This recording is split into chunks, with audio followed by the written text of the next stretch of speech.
कहा कि चाय नहीं पिएंगे, क्या पता जहर पिला दो। देखिए, जिसकी जैसी भावना होती है वैसी उसकी आवाज निकलती है। इन लोगों की अपनी सरकारों में भी झांकना चाहिए कि उस समय क्या चलता रहा।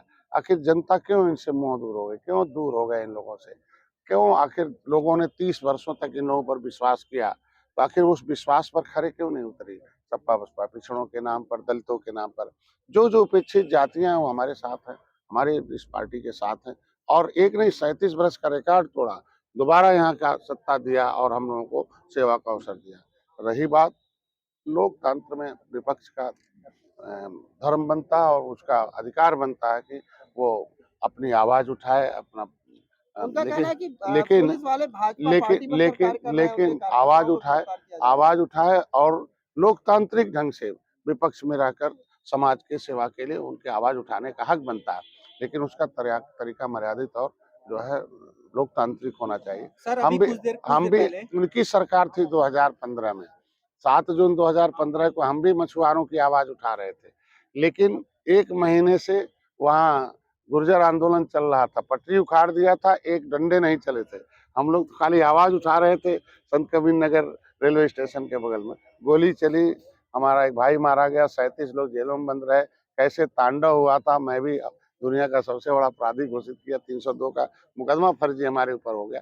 हमने 156(3) दाखिल कर दी, पुलिस की गोली मिल गई, पुलिस के खिलाफ एसएसपी मतलब हमने वारंट जारी करा दिया है। तो ऐसे में अपनी सरकार के समय भी देखा कि क्या होता था। मंत्री जी, आज महिला हक महारैली अभी आयोजन हुआ, उसमें ओम प्रकाश राजभर आए थे, उन्होंने कहा कि पूर्वांचल को राज्य अलग बनना राज्य चाहिए।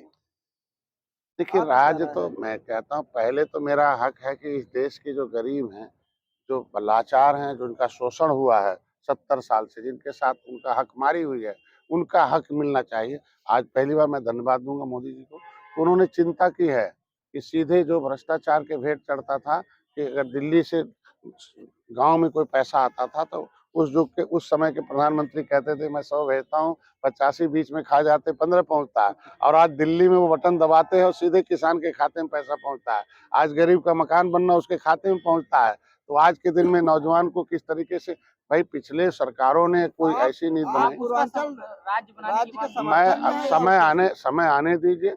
पहले जो काम है, जो हमारी सरकार ने वादा किया जनता का, पहले हम वो काम करेंगे, फिर पूर्वांचल राज्य पर सोचेंगे। अगर आवश्यकता पड़ी सरकार को हमारी। ओम प्रकाश राजभर ने कहा शराबबंदी को लेकर हम अभियान चलाएंगे। इसके लिए प्रदेश वो में महिलाओं को शराबबंदी होनी चाहिए? उनका आह्वान उन्होंने किया है कि वो झाड़ू और बेलन लेके लखनऊ उनका शोषण हुआ है 70 साल से, जिनके साथ उनका हक मारी हुई है, उनका हक मिलना चाहिए। आज पहली बार मैं धन्यवाद दूंगा मोदी जी को, उन्होंने चिंता की है कि सीधे जो भ्रष्टाचार के भेंट चढ़ता था कि अगर दिल्ली से गांव में कोई पैसा आता था तो उस युग के उस समय के प्रधानमंत्री कहते थे मैं 100 भेजता हूँ, 85 बीच में खा जाते, 15 पहुंचता है। और आज दिल्ली में वो बटन दबाते हैं और सीधे किसान के खाते में पैसा पहुंचता है। आज गरीब का मकान बनना उसके खाते में पहुंचता है।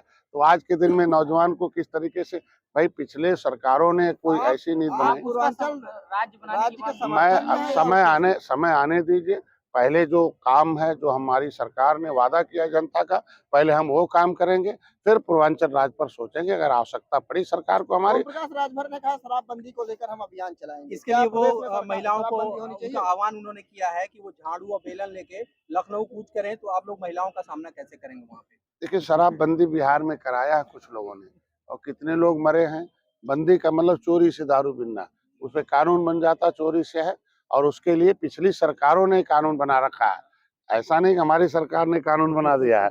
आज के दिन में ये अंतरराष्ट्रीय नियम एक तरीके से है। तो आज के दिन में उसको क्या उनका काम है, ओम प्रकाश भैया का, सुबह क्या कहते हैं, दोपहर को क्या कहते हैं, शाम को क्या कहते हैं, सुबह किसके पास चाय पीते हैं और दोपहर किसके साथ खाना खाते हैं, शाम को किसके साथ बैठ के बात करते हैं। तो जिसका आप देखोगे, जब मेरी सरकार के साथ थे तो कितना सम्मान उनका बढ़ा था। वही 30 साल से घूम रहे थे, 18 साल से पार्टी बनाई थी, लेकिन पावर में आए, नजदीक आए, पब्लिक में आए तो हमारी सरकार के साथ आए, और हटने के बाद आज देखिए क्या है। राहुल गांधी लगातार भारत जोड़ो यात्रा की कर रहे हैं और हाफ टी शर्ट पहनकर कर रहे हैं, उनको क्या कहना है? भाई उनके बाबा ने कुर्ता पहनकर भारत तोड़ने की काम किया था। कांग्रेस के समय अभी हम लोगों ने, आपने देखा होगा, भारत विभाजन का विभीषका दिवस मनाया था। उसमें पूरे देश की जनता जान गई कि कैसे भारत को तोड़ा गया था। पूर्वी पाकिस्तान, पश्चिमी पाकिस्तान, बांग्लादेश का बंटवारा कैसे हुआ था। अब हम लोगों ने जो सटे लोग हैं, हम लोग अब इसको लायक बना रहे हैं कि पाकिस्तान के लोग सोच रहे हैं कि हम भारत में विलीन हो जाएं तो हमारी जो है इकोनॉमिक पॉलिसी हमें भी सम्मान मिलेगा। बांग्लादेश के लोग सोच रहे हैं नहीं भारत में आ जाए। हमारा कोई भारत टूटा नहीं है। वो पहले अपनी पार्टी जोड़ लें, अपने कार्यकर्ताओं, अपने पदाधिकारियों को जोड़ लें, नेताओं को जोड़ लें, वही काफी है। हम लोग इस भारत का वसुधैव कुटुंबकम में जुड़ा हुआ है और हर जाति हर धर्म को हम लोग बिना भेदभाव के काम कर रहे हैं, इसलिए जनता हम लोगों के साथ आ रही है। और जिस नेता जिस पार्टी को जनता ने अस्वीकार कर दिया हो, जिस भाई जनता जनार्दन होती है, जनता इस दुख का जज होती है, जिसको जिस पार्टी जिस नेता को अस्वीकार कर दे उसके बारे में बोलना ही बेकार है। ठीक है सर, थैंक यू।